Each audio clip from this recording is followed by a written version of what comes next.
بیوقوفوں کے پاؤں تلے اگر دیکھو گے تو تمہیں صرف اور صرف ریت ہی نظر آئے گی۔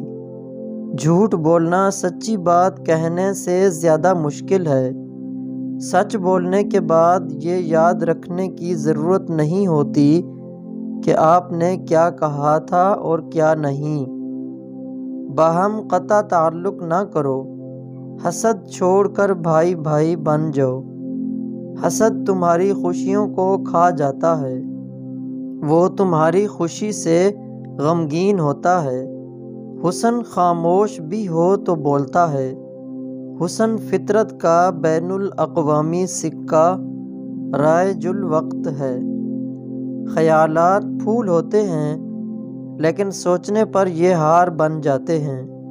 خیال چاہے پرانا ہو اور بارہا پیش کیا جا چکا ہو، لیکن بالآخر وہ اس کا ہے جو اسے خوبصورت انداز میں پیش کرے۔ دنیا میں اتنی کوئی بھی چیز طاقت نہیں رکھتی جتنا کہ ایک مضبوط خیال۔ خیال سے زیادہ کوئی چیز قوت والی نہیں۔ شرط یہ ہے کہ خیال کو عملی طور پر ڈھالنا آنا چاہیے۔ مجھے ایسے دوست کی دوستی نہیں پسند جو میری بری عادتوں کو اچھا کہے اور میرے عیب کو ہنر جانے اور میرے کانٹے کو گلاب کا نام دے۔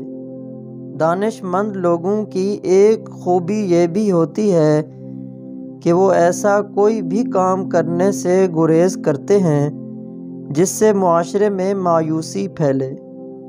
رنگ دودھ سے بھی زیادہ سفید ہوگا۔